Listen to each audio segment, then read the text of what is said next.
Hi everyone, welcome to our YouTube channel. In this video, we are going to be talking about the test for oxidizing and reducing agents. The test for oxidizing and reducing agents. So what are oxidizing agents and what are reducing agents? Oxidizing agents are substances that are responsible for oxidation. So they are responsible for oxidation, but they themselves, they are reduced. Oxidizing agents are substances that are responsible for oxidation, but themselves they are reduced. That is, what will happen is, reduction deals with gaining of electron. So that means this substance will gain electron.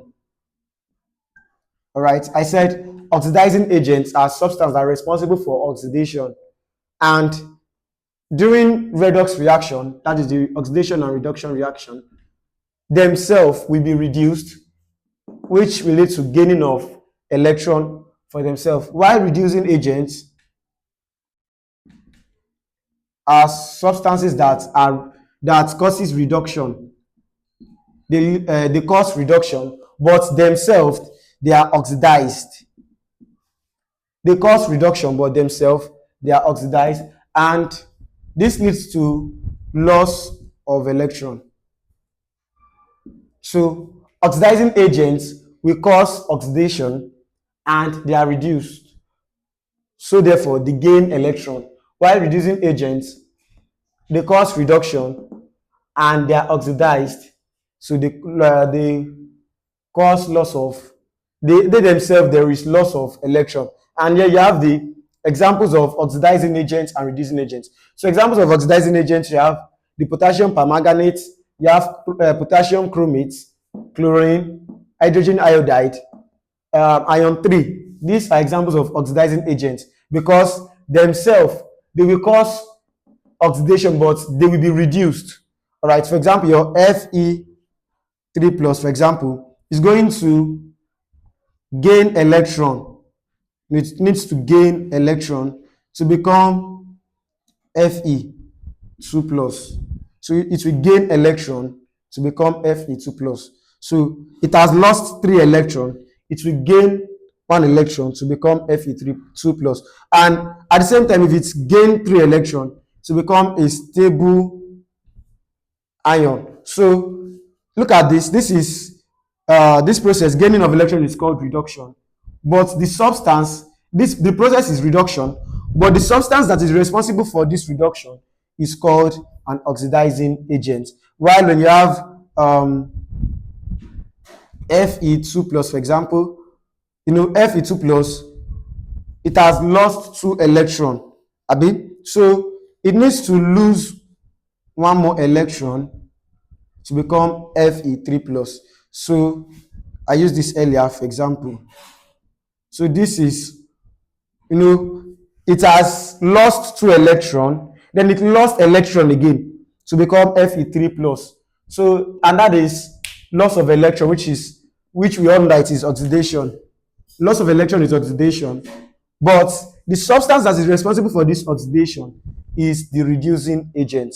Right? So reducing agents will cause reduction, but they themselves, they are oxidized and they are going to go through loss of electron. While oxidizing agents, they causes oxidation, but they are reduced. So, and it leads to gaining of electron. So moving on to the test, and before I move there, you should need to know that SO2 can act as both oxidizing agent and reducing agent. That is, SO2 can act as oxidizing agent and reducing agent, and the reason is because of they have 2 oxidation number of 2 and 6, minus 2 and plus 6, and that is why it can be reduced or oxidized depending on the oxidation number when it is in reaction. All right, so moving on to the test for oxidizing agents. Test for oxidizing agents. So our test for oxidizing agents. Oxidizing agents. You have the first test for oxidizing agents is the addition of potassium iodide. Potassium iodide. that is Ki. All right, so potassium iodide Ki. If we add potassium iodide, the color of potassium iodide is it is the color that will determine what you are working with now. The color of potassium iodide is it's white or colorless. So it is colorless or white. So if it is added to a substance and it produces a brown color or a blue-black color, you know that that substance is an oxidizing agent. So addition of potassium iodide to an oxidizing agent will yield brown or blue-black color. So you know that that substance is an oxidizing agent. Another test for oxidizing agents is the addition of iron 2 sulfate. Then you have your FeSO4. All right. So iron 2 sulfate. So if you add the addition of iron 2 sulfate into an oxidizing agent will cause a color change also. So the color of iron 2 sulfate is green. So if you add this iron 2 sulfate to an oxidizing agent, it is going to produce a yellowish or brown color. Yellowish or brown color. So if it produces a yellowish color or a brown color, then you know that that substance that you added this to is an oxidizing agent. All right, so moving on, the third one is the addition of potassium permanganate. Potassium permanganate. So you have your KMnO4. So you know the color of potassium permanganate is it's pink, or it's purple rather. It has the purple color. And so due to the addition of your all right, so the color of potassium permanganate is purple. So if you add it to an oxidizing agent and there is no color change, they know that that substance is an oxidizing agent. When you add potassium permanganate, which is a purple color, when you add it to an oxidizing agent, it will cause no color change. All right, so let's do the test for reducing agents. So test for reducing agents, the first one is the addition of potassium permanganate. So when I add potassium permanganate to a reducing agent, you know, it has a purple color, but if you add it to a reducing agent, it will decolorize. That is, it is going to lose its color. It will be colorless. The reaction will be colorless. Then you know that, okay, that substance that you add potassium permanganate to is a reducing agent. If you add potassium permanganate to a substance and that substance does not change color, it is an oxidizing agent. But if you add it to a substance and it turns purple, it is purple, then it decolorizes. It changes color. It becomes colorless. Then know that it is a reducing agent. All right. So moving on to when you add it to acidified potassium perchromate. So potassium perchromate is K2Cr2O7. So the color of potassium perchromate is orange. So when you add potassium perchromate to this, it will actually turn it to a green color. So if you add potassium perchromate to a reducing agent, it is going to form a greenish color.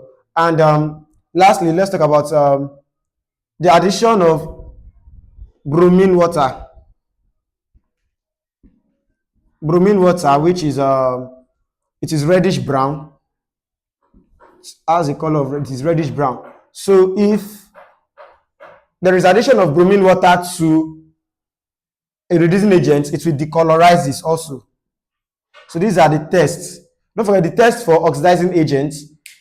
The first one is using potassium iodide. And using potassium iodide, when you add potassium iodide to an oxidizing agent, you know, I've told you it is normally the substance is colorless, then it will turn to brown or blue black. And when you add it to iron 2 sulfate, iron 2 sulfate is is greenish in color, and the color will change.